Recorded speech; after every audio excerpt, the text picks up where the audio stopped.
Kailangan po nating ripasuhin ang ipinatutupad ng LTO na IRR ng Republic Act 10930. Labag po sa ating saligang batas ang pagpapataw ng LTO ng outright revocation ng lisensya ng mga drivers na pinapatawan nila ng 40 demerits. Ito po ay walang due process. Ito po ay walang due process.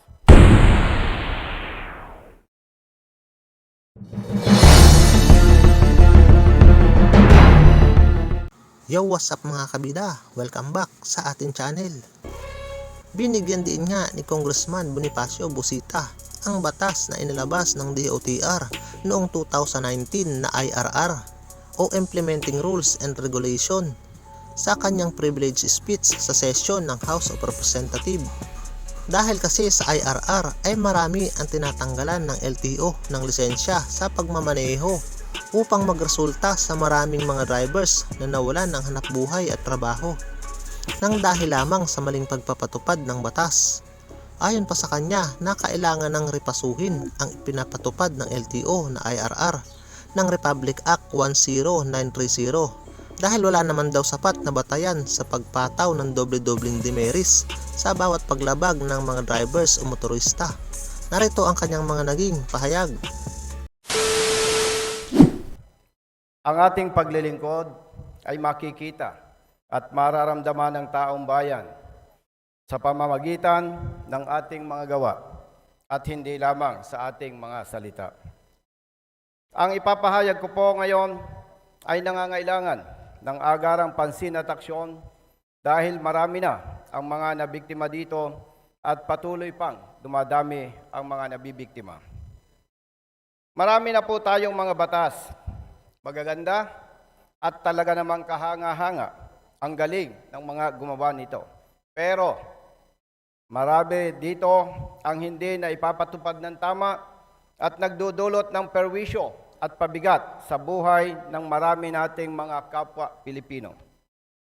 Mr. Speaker, isa po sa mga ito ang ipinatutupad ng LTO, the Republic Act 10930, an act rationalizing and strengthening the policy regarding driver's license by extending the validity period of driver's licenses and penalizing acts in violation of its issuance and application, amending for those purposes Section 23 of Republic Act 4136 as amended by Batas Pambansa Bilang 398 and Executive Order Number 1011, otherwise known as the Land Transportation and Traffic Code.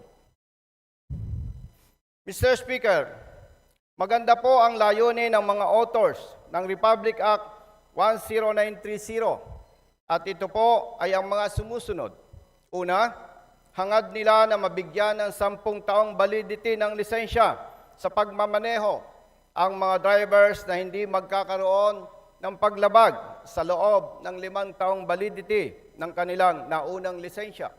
At ang ikalawa, magkaroon ng maayos at istriktong sistema ang LTO sa pagkakaloob ng lisensya sa pagmamaneho sa mga kumukuha nito. Ganyan po kaganda ang layunin ng mga authors ng Republic Act 10930. Ngunit, dahil sa Implementing Rules and Regulations, IRR, na inilabas ng DOTR noong 2019, marami ang mga kapwa nating Pilipino ang tinatanggalan ng LTO ng lisensya sa pagmamaneho.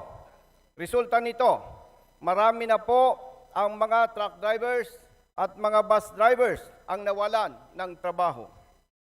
Sa loob lamang po ng kasalukuyang taon, 2024, ang LTO ay nakapagtala ng 239 na mga drivers na tinanggalan ng lisensya sa pagmamaneho batay sa demerit system na itinakda ng IRR ng Republic Act 10930. Patunay po dito, Mr. Speaker, marami ng mga truck operators at mga bus operators ang dumadaing dahil marami na sa kanilang mga driver ang tinanggalan ng LTO ng lisensya sa pagmamaneho.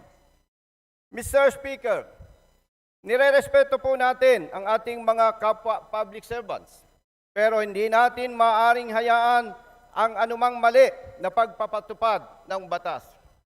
Higit nating dapat pahalagahan ang panig at katwiran ng bawat Pilipino na kailangan nating protektahan at paglingkuran alinsunod sa ating mga mandato. Kailangan po nating gamitin ang ating kapangyarihan na ipinagkaloob sa atin ng batas at ng mga nagluklok sa atin dito sa Kongreso. Kailangan po nating ripasuhin ang ipinatutupad ng LTO na IRR ng Republic Act 10930 base sa mga sumusunod.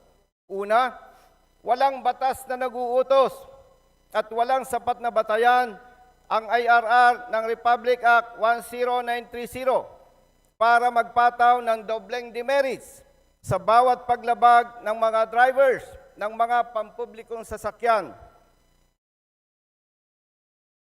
kumpara sa mga demerits na ipinapataw nila sa mga drivers ng mga pribadong sasakyan.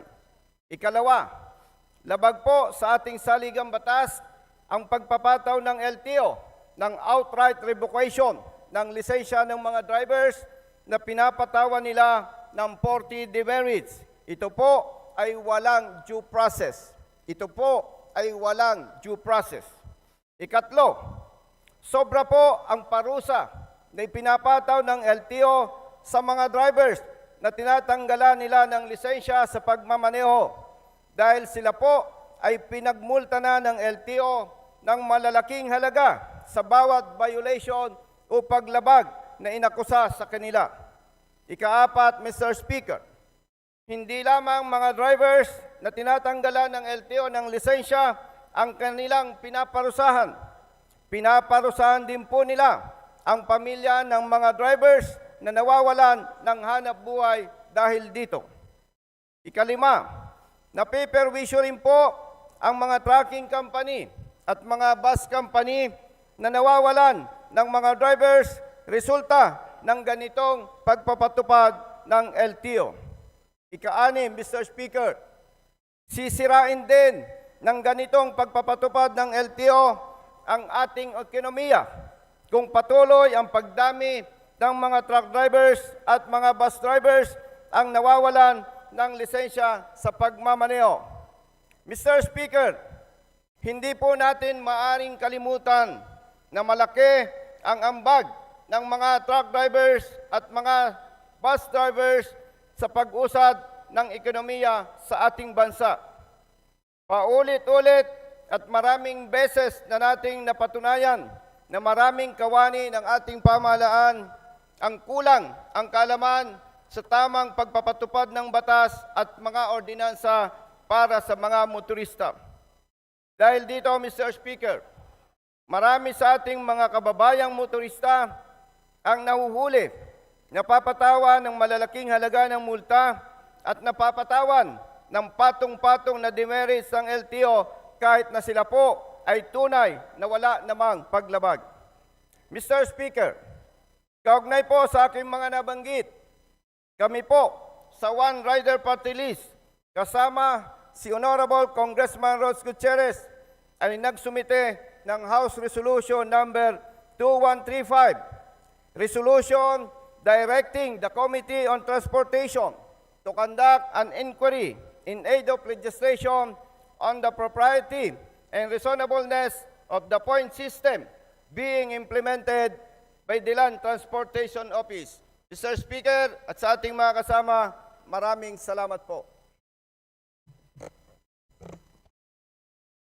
Thank you very much. Majority Leader.